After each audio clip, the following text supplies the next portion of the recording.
Hello. In my previous video, I have stated about linear operator and certain properties of linear operator. Today I will continue that. So first of all, what is adjoint of a linear operator? Okay.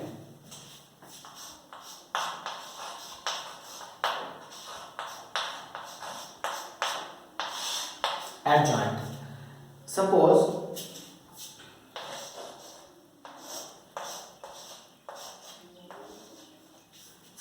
alpha is a linear operator and it is acting on a gate which is P. Okay. Now if I complex conjugate the whole thing, it will give me a bra vector. Why? Because when alpha acts on P, which is a gate vector, gives me another gate vector. So when I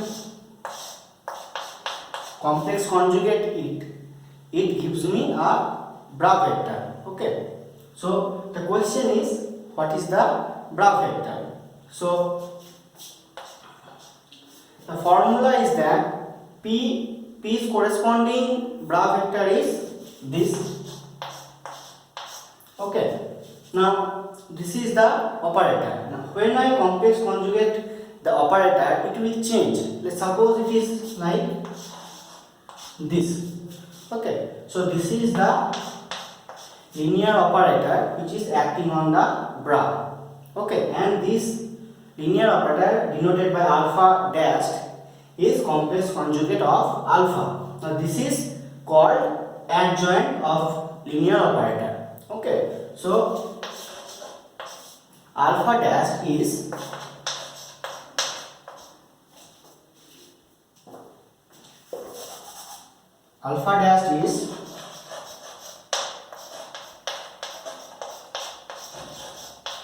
adjoint of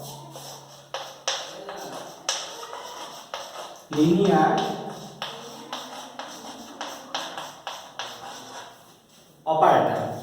Okay. Now I will tell about certain properties of this linear operator with respect to this adjointness of operators.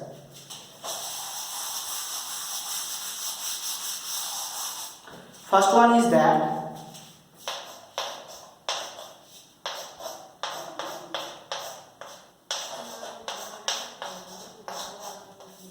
this is a number, okay, because this is a operator, it is acting on a gate which will give me another gate, and this gate is with scalar product with this bra vector. So this is a number. Okay. Now when I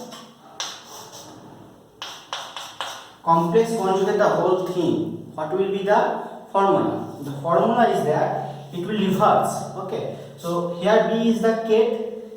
Now here will be the bra of this gate. So B, and this will go to the adjoint of this. So alpha dash. So this is the adjoint of this operator alpha, and this is here is bra. It will become gate.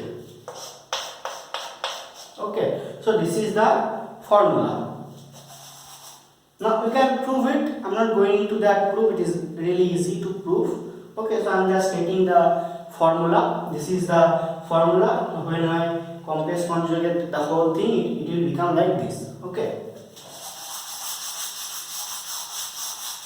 Now next formula is that suppose I have alpha 1, alpha 2, alpha n. I have alpha n number of linear operators. Okay. Now I am multiplying all the operators. This is alpha 1 multiplied with alpha 2 dot dot dot alpha n. These are all multiplied. Now if I complex conjugate the whole thing, it will reverse. So alpha n will come first with adjoint, alpha n adjoint. Okay.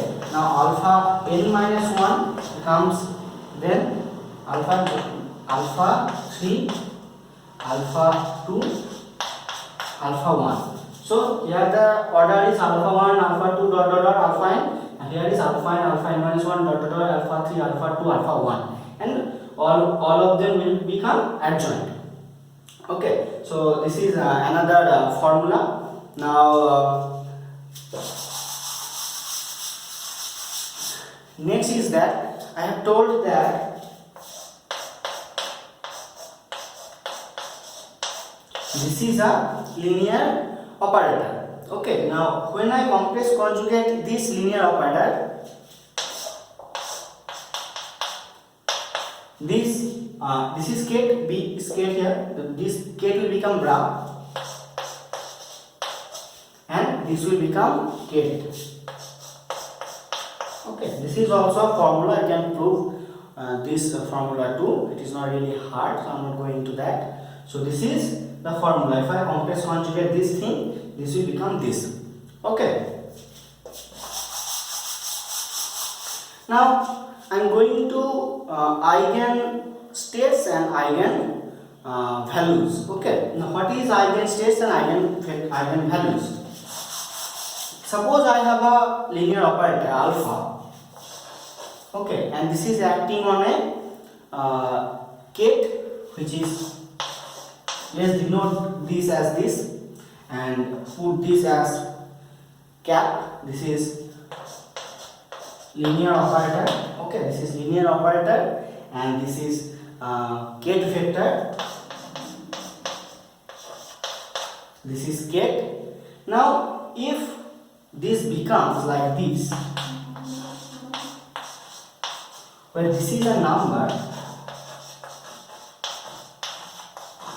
okay, if this equation holds, like if I operate alpha, which is a linear operator on kate alpha, this will become this alpha, which is a number multiplied with the kate alpha. Okay, then I will call that this alpha is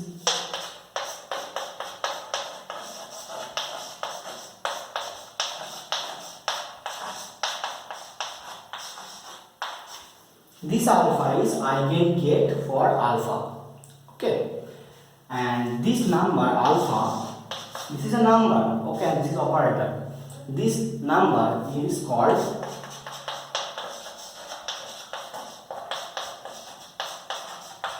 eigenvalue of kate alpha for this linear operator. Okay, so this is a linear operator, and when this linear operator operates on a kate and gives this kind of thing, a number multiplied with the kate on which this linear operator is operating, then I will call this kate vector as linear eigen. I will call this kate as eigen kate for alpha, and this number as eigenvalue of for this kate. Okay, for this kate and for this linear operator. Okay, so this is eigenvalue and eigenstates defined in this way. Okay.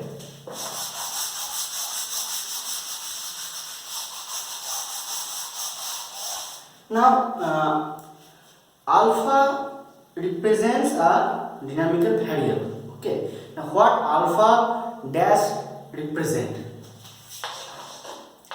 Alpha dash actually is the adjoint of alpha. Okay, so this adjoint of alpha represents the complex conjugate of the dynamical variables. Okay, if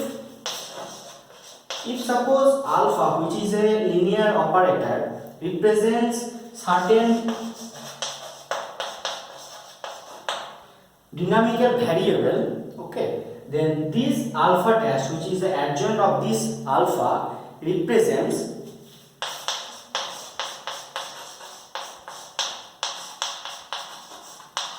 complex conjugate of these dynamical variables.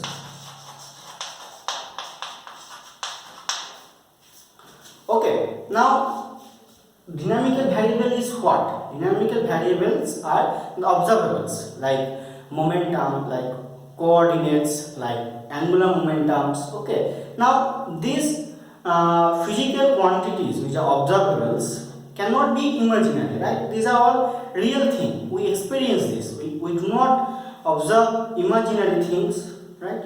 So these dynamical variables is real. Now, when this dynamical variables is real, the complex conjugate of these dynamical variables will be same as the dynamical variables, right? So this will become this. Okay, so alpha dash becomes this. The adjoint of a linear operator becomes the operator itself. When this linear operator represents a dynamical variable which is real. Okay, so for real linear operators, this equation holds.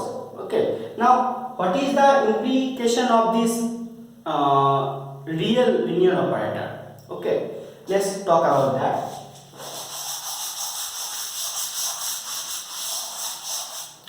Suppose alpha is a linear operator, alpha cap.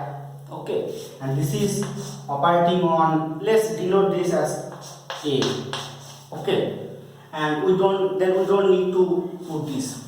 Okay, this is a linear operator and this is acting on a gate which is A and gives me eigenvalue A and that gate capital A. Okay, now if alpha is a real linear operator, what will happen? Suppose alpha is a real operator, then alpha dash equals alpha. Okay, now let's do one thing, that scalar product this thing with the bracket A. Okay, so what will become?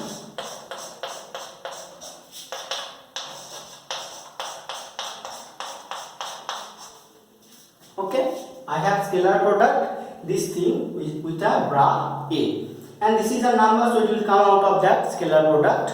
This bracket will come out of that bracket, so this is the scalar product with bracket A. Okay, now I complex conjugate the whole equation. Okay,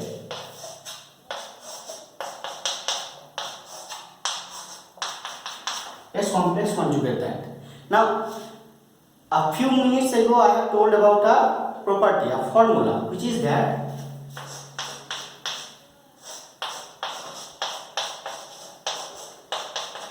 if I complex conjugate this whole thing, this will become this, right? Now here A and B is same, and this is same because of this. So this will become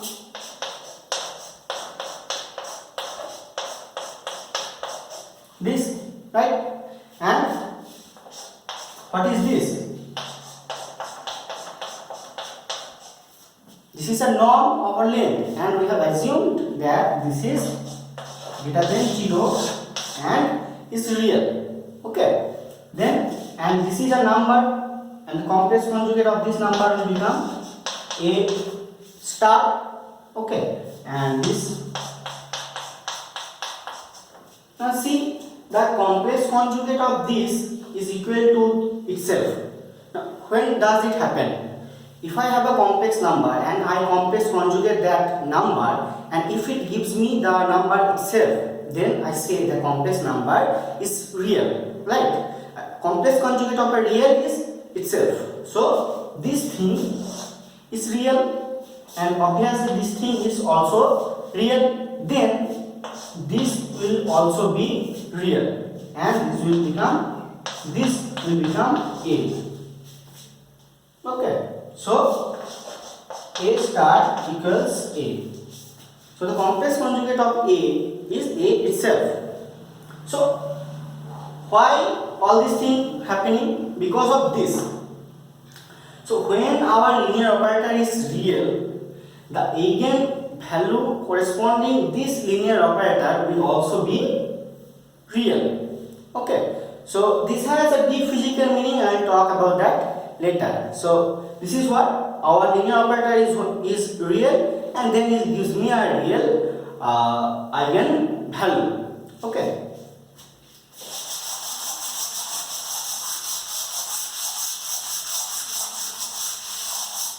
Now suppose I have a gate vector A and alpha is a linear operator operating on this gate and giving me suppose A. Okay, and I have a bra of this A acting from right side, and suppose it gives me B. Okay, now our aim is that to know the relation between A and B. Okay, now let's scalar product this thing with A bra. Okay, so I am doing this.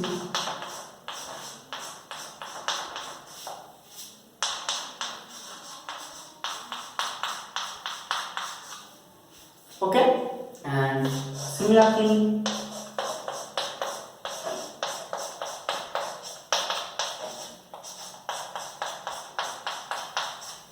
Okay, and these two is equal and this two is also equal. Then A becomes B. So what we get? If I operate alpha on a ket and gives me a number A, then if I operate the same linear operator to the bra corresponding that ket, I get the same eigenvalue which is A. Okay, so this will become also A. Okay, so eigenvector for a corresponding linear operator alpha can be a ket and can be a bra, no problem, because the eigenvalues for both cases is same. Okay, so it will not give me a new result because these two are same thing. This line and this line has no different meaning. These two are same thing. Okay.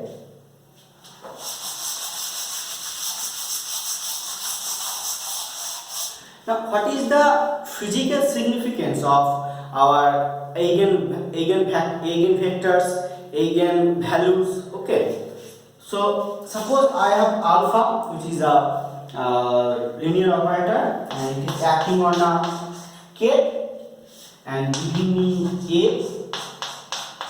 Okay, so this is eigenvector because this equation holds, and this is also a ket. So this is actually what? This is actually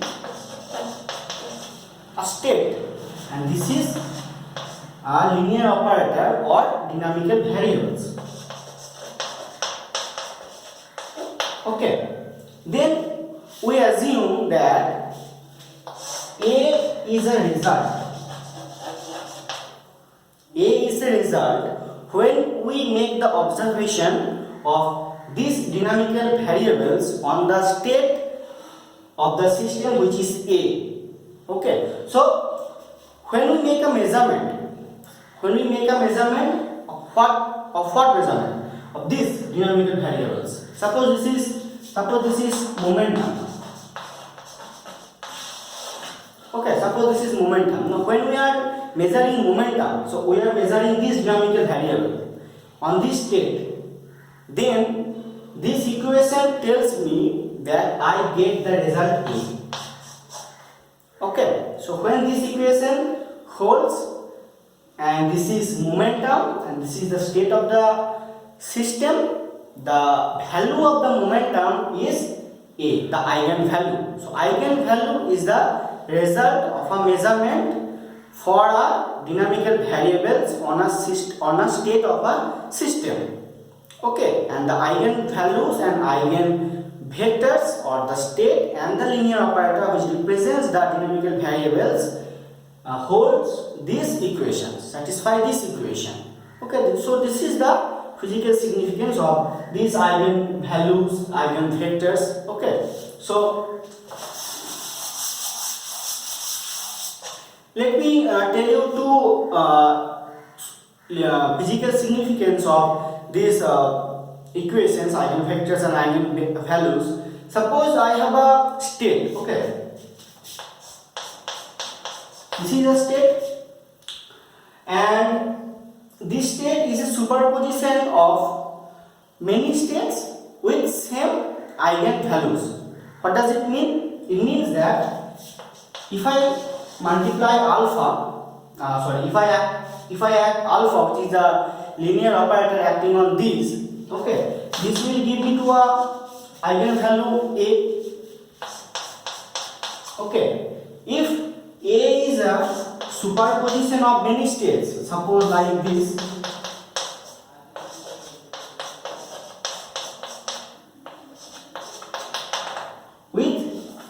with same eigenvalues, right?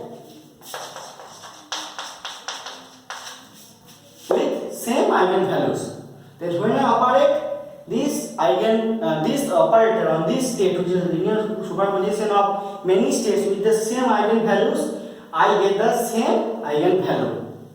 Okay, so this is the superposition states in mathematical form. If I have a state which is a linear superposition of many states with the same eigenvalues, then if I operate, if I want to measure if I want to measure dynamical variables, I get the same result, A.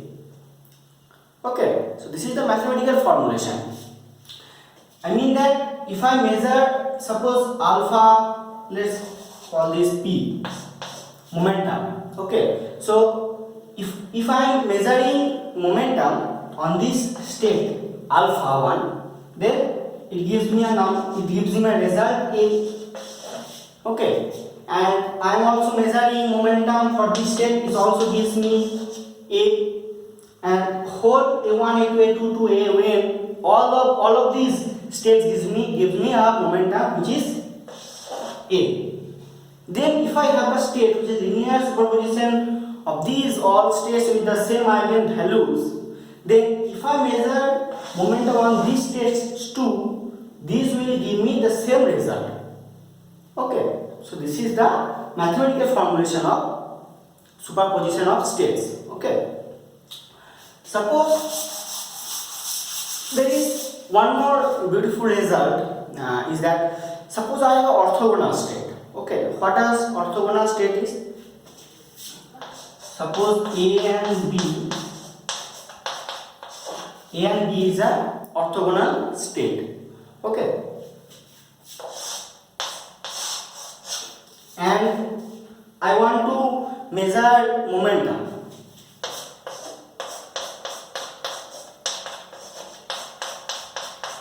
If I want to make momentum, if we want to make measurement of momentum on this state A, I get the result A, small a. Okay, now B. Now here I am getting the result of momentum as B, and if this A and B are orthogonal, then what will be the relation of A and B? Okay, now suppose I am scalar producting this with a graph B. Okay, and now I am also doing this. So this is, and this. Now these two are same thing, right? Because this gives me a real number, and A and B exchanged, and P is real. So these are two same thing. Okay, and similarly these two are also same thing. So A minus B is 0. Okay, but think that this is equals to 0. If this is 0, then A minus B cannot be 0. So A minus B is not equal to 0. Then A not equal to B. Okay, so if I have a two states A and B, and I want to make a measurement on these two states, I will get different results. A not equal to B. So this is the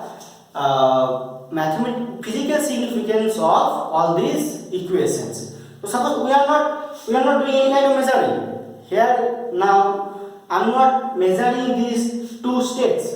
I am not doing any experiment to see the whether A have a result A and B have a result B. Let's say whether A and B are equal or not. I'm not doing anything. By simple mathematics, I can tell that if A is orthogonal, the result of these two states will lead me to two different results.